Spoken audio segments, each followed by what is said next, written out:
तुमचं आमचं हक्काचं न्यूज चॅनल म्हणजे विश्वविशाल न्यूज चॅनल। आजच चॅनलला लाईक करा, शेअर करा आणि सबस्क्राईब करा।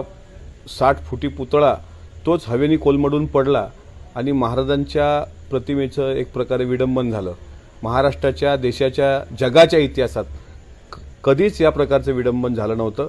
अगदी तुम्ही बघत असाल प्रतापगडावर पंडित जवाहरलाल नेहरूंनी स्थापन केलेला पुतळा असेल, त्या पुतळ्याची आजही ऊन, वारा, पाऊस सोसत तो पुतळा जशाच्या तशा स्थितीमध्ये आहे। मात्र आज जी घटना घडली त्या घटनेला धरून तर एवढंच वाटतं की महाराज आम्हाला माफ करा।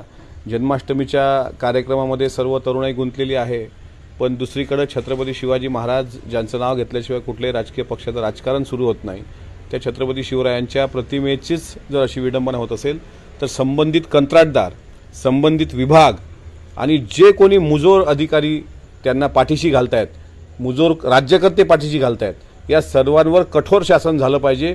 हीच भूमिका सरकारची असली पाहिजे आणि छत्रपती शिवाजी महाराजांपेक्षा कुठलंही शासन मोठं नाही, कुठलंही सरकार मोठं नाही।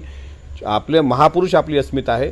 त्याच्यामुळे मी ट्विटद्वारे महाराजांना माफीच मागू शकतो की महाराज माफ करा की ज्या पोवाड्याचे तुमच्या कौतुकाचे पोवाडे आम्ही गातो, आमच्या तोंडातून भाषणं निघतात शिवशाहू फुले आंबेडकरांच्या बाबतीत, पण त्याच महाराजांच्या प्रतिमेची अशा प्रकारे विडंबना करणारा आपटे असेल किंवा त्याचं गोड कौतुक गाणारं एखादं सनातन प्रभातसारखं वृत्त असेल किंवा त्याला पाठीशी घालणारे काही अधिकारी असतील, काही राजकीय पुढारी असतील, या सगळ्यांचा चेहरा समोर आला पाहिजे।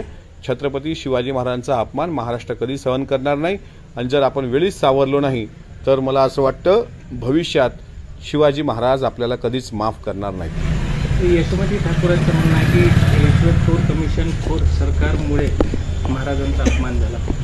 नाही, माझं त्यांना पण सांगणं आहे की याच्यामध्ये राजकारण करू नये। आता हा कुठल्या एका पक्षाचा किंवा महायुतीचा हा असा भेद न करता सर्वांनी एकत्र यावं, सर्व पक्षीयांनी एकत्र यावं आणि आरोप आपण करतो तर आरोप करण्याची हे वेळ नाही। बदलापूर प्रकरणात पण आरोप झाले, बदलापुराचं जे बिभत्स प्रकरण झालं एका चिमुरडीच्या अत्याचाराचं, त्याचंही राजकारण केलं गेलं आणि छत्रपती शिवाजी महाराजांच्या नावाने आपण सर्वच राजकारण करतो राजकारण असताना।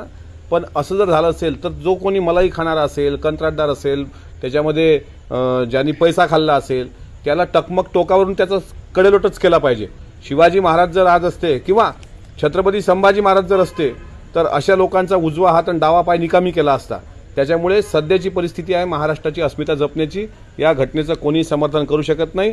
जे कोणी मुजोर माजोर अधिकारी आहेत त्यांच्यावर कठोर शासन व्हावं आणि छत्रपती शिवाजी महाराजांच्या या पुतळ्याच्या उभारणीमध्ये जर कोण्या नालायकांनी त्याचा भ्रष्टाचार करून पैसा खाण्याचा प्रयत्न केला असेल तर त्याला सुद्धा कठोर शासन झालं पाहिजे।